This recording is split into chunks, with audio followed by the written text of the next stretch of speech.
having me here. So I'm a fiction writer, but I've never read a poem, so I'm going to read one poem. One poem. Who's it for? So this is a poem called Horizon.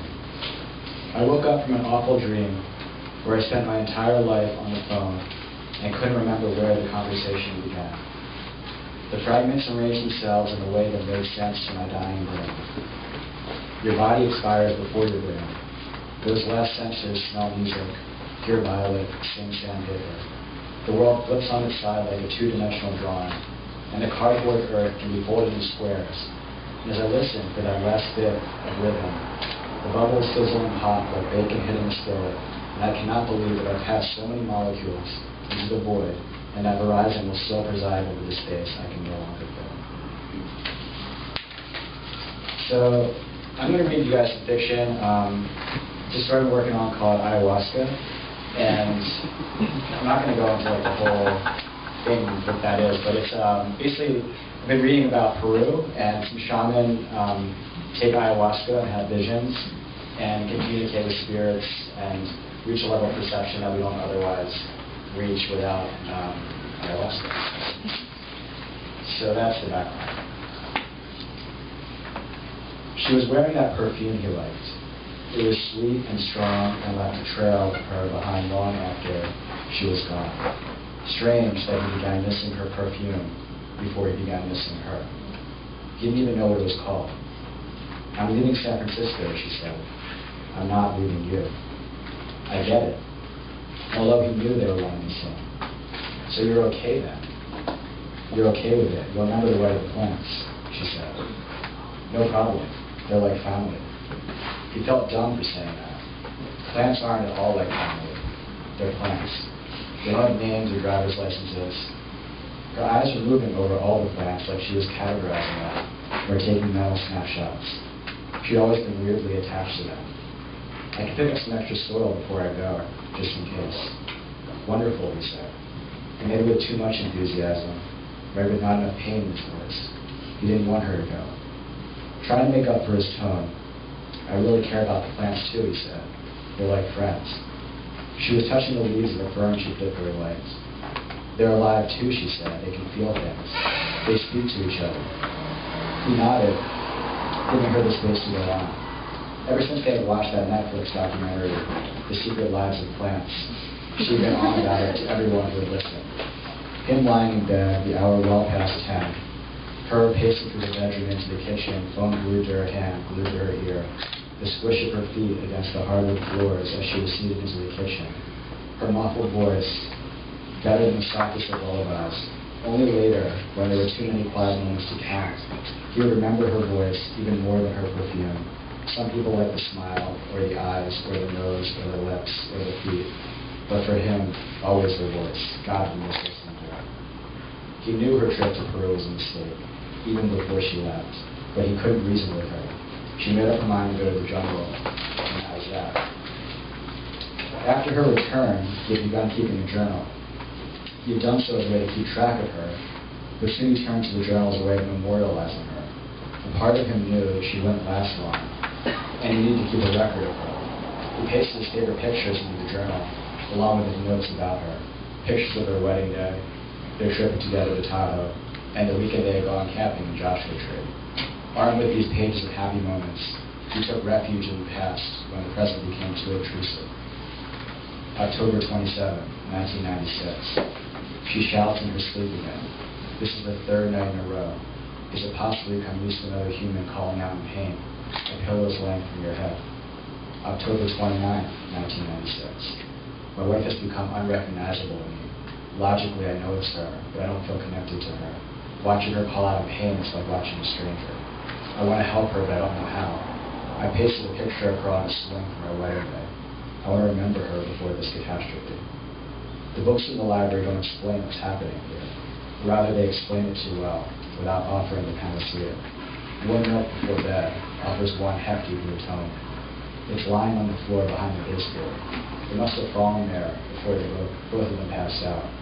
The book's pages form a paper fan beneath the displayed hardcover. Try deep breathing exercises 30 minutes before bedtime. Offers a book by a hard-to-pronounce, well-reviewed, highly lauded German doctor. They tried that for the first few weeks, his wife breathing deeply through her nose and out through her mouth, the outward ah sounding like a cross between orgasm and ohm. The first few times he had heard his wife breathe like that as Dick had stirred for the first time in weeks, he had casually stroked his wife's thigh to feel the cold skin just below her nightgown, like a diaphanous curtain pulled away from a tall window. Of course, they'd ignored the books and tried sleeping pills. It was her idea to start with Valium. It felt like ages ago since he had stood there at the bathroom mirror, him behind her, arms wrapped around her soft belly, summoning all of his strength in the vain hope that through his touch he could transfer his well wishes and positive thoughts, like some new age blood transfusion. He didn't suffer like she did. Maybe with enough of his energy, she would pass a dreamless night. The experiments with the sleeping pills were some of the worst nights of them all. Staring at the ceiling now, waiting for her night terrors to come as they always did, he could still see her taking the pills with a cup of water as a child would, her brown doe eyes soft, illuminated by the aromatherapy candles he had lit. Their bathroom now smelled of lavender, lilac, and the noxious chemicals their cleaners used. The candles had been his idea. In his desperation, he had begun combining different remedies. He liked to watch her lids flutter as she was blinking, as if she was blinking more sad. During the worst of it, he would leave her in bed, swing his tired limbs onto the cold hardwood floor, simultaneously pawing for his slippers and clawing for his glasses. Inevitably, he would knock his glasses to the floor, and they would skitter in the dark to a veiled corner of the room or his surreptitious bedpost, shivering on hands and knees, crawling around the icy floor, his wife screaming out nonsense about the jungle and the snakes, yelping that one-syllable word like it held all the answers to her terror, snakes, and him, only 36 years old, and feeling every bit his age and then some. With every one of her cries, he suffered along with her, maybe more so. He suffered as one does, one feels powerless to effect change, all the while knowing that it's impossible to go on like this. At his most powerless, he would trudge downstairs, make himself a glass of bourbon, shipwreck himself in front of a large plasma TV in the den, and watch nature documentaries about Australian fishing and African safaris. When he tired of the documentaries, he would turn on the independent film channels and search for art house French films that masqueraded as artistic pornography. Last week, he experienced a moment of levity, if one could call it that. One of the French actresses was screaming in pleasure as she was smacked across the rather full buttocks with a cat o' nine tails by a muscle behemoth of a man wearing a plaid skirt. Every time he reared back to strike her, his half-erect penis would peek out from his kilt. He was hitting her so hard that he was drawing blood, and she was screaming in pleasure. Another woman, presumably a dominatrix, was standing next to her, whispering God knows what in her ear. Every time the whip came down, the tied-up woman emitted a piercing howl. By coincidence, his wife's screams that night lined up perfectly with the screams coming from the television. The ridiculousness of it made him want to laugh, but it's hard to sit there and laugh when your wife is screaming in terror in the room above. He wrapped himself in a quilt, took another belt with the bourbon, and continued to watch the woman getting whipped. He awoke in a fetal position, the light streaming in from the bay windows. Everything right in the world for the briefest second between sleeping and waking. The sizzle of bacon in a pan, his wife cooking breakfast, bless her heart. "You sleep okay?" he called out to her from his cocoon. She didn't respond to him. He could see her back, the slender shoulder blades poking out of her nightgown. "Thinner now. Smells delicious," he offered, trying again to toss words at her that might do more than bounce off her back. "You want your eggs sunny side up or something different today?" She called to him, not answering so much as talking at him. "I don't care," he said. "Do what's easiest." He moved to a sitting position on the couch.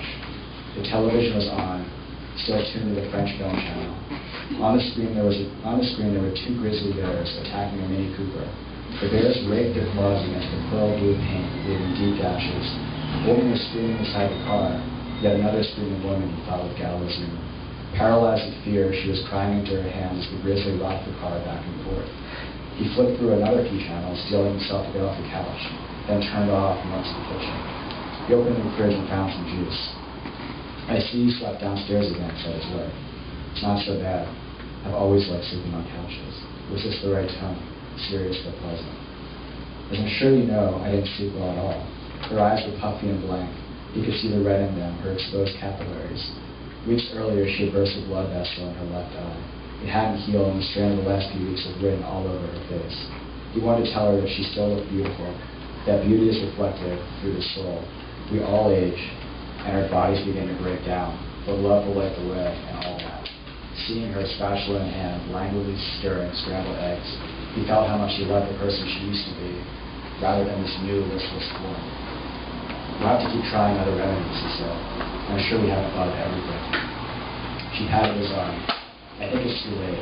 I've seen what I've seen.